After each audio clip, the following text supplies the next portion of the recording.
নমস্কার বন্ধুরা, আমার ছোট্ট ইউটিউব চ্যানেল আর ডেলি জিকেতে তোমাদের সবাইকে স্বাগত। আশা করি ভালো আছো সবাই। তোমাদেরকে আজকে আমি প্রোভাইড করব rising north east investor summit 2025-এর বিশেষ বিশেষ যে অংশগুলি, যেগুলি তোমাদের কোশ্চেন থাকতে পারে। ইভেন এই নর্থ ইস্ট ইনভেস্টর সামিট থেকে একটা কোশ্চেন অবশ্যই তোমাদের কোশ্চেন পেপারে থাকবে।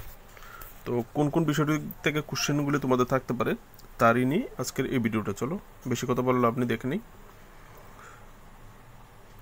এখান থেকে তোমরা দেখে নেবে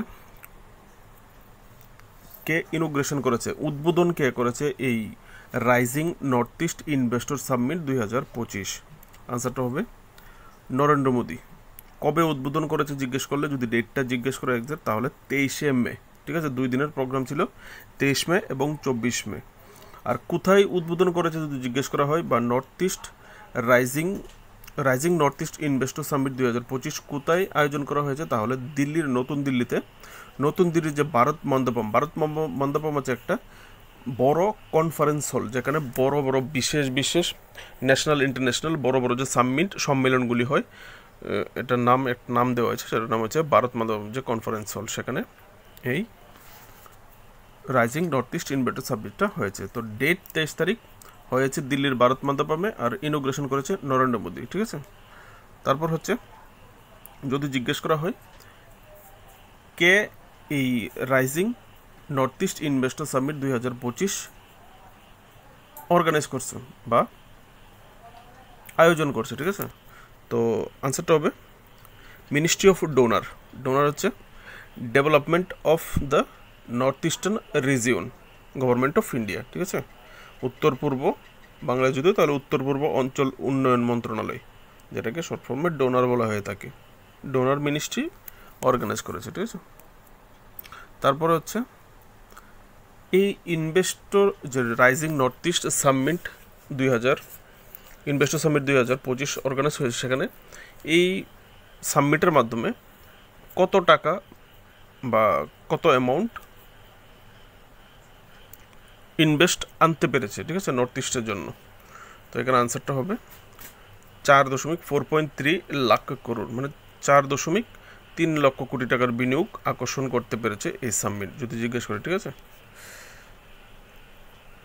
নেক্সট যা পয়েন্টটা সেটা হচ্ছে যদি জিজ্ঞেস করা হয় এই north east rising north east investor summit 2025-এ কতটা দেশ পার্টিসিপেট করেছিল, তাহলে আনসারটা হবে 80+। ঠিক আছে, 80টিরও বেশি দেশের প্রতিনিধিকে স্বাগত জানানো হয়েছে। ঠিক আছে, জাপান থেকে ইউরোপ এবং আসিয়ান যে কান্ট্রিগুলি আছে তাদেরকেও সামিটে আমন্ত্রণ জানানো হয়েছিল। ঠিক আছে,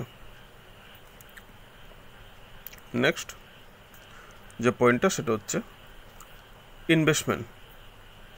ভারতের যে বড় বড় বিজনেসম্যান আছে তারা কে কত টাকা ইনভেস্টমেন্ট করেছে, যদি জিজ্ঞেস করে মুকেশ আম্বানি কত টাকা ইনভেস্টমেন্ট করেছে, তাহলে 75,000 কোটি টাকা।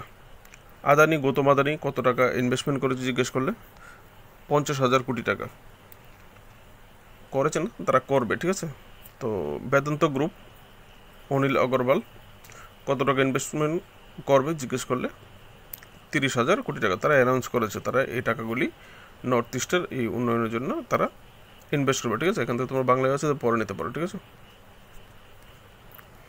তারপর হচ্ছে যে আরেকটা কোশ্চেন তোমাদেরকে এমসিকিউ করে দিতে পারে, যে এই যে ডোনার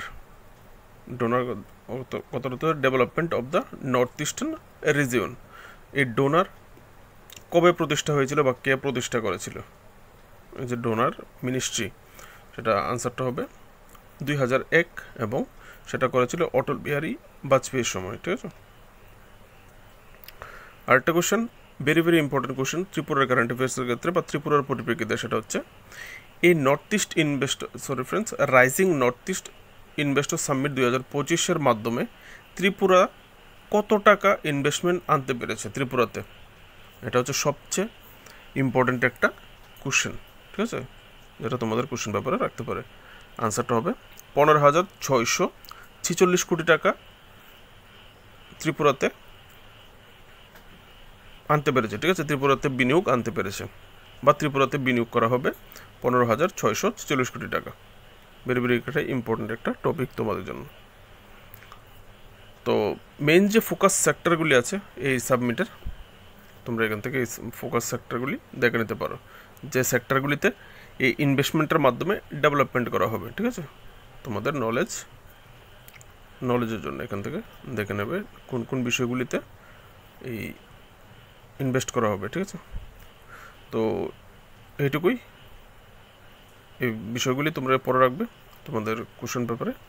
একটা কোশ্চেন এই north east rising north east investor summit 2025 নিয়ে একটা কোশ্চেন অবশ্যই থাকবে। যে বিষয়গুলি বলেছি এখান থেকেই অবশ্যই আসবে। ভালো থাকবে, দেখা হচ্ছে নেক্সট ভিডিওতে।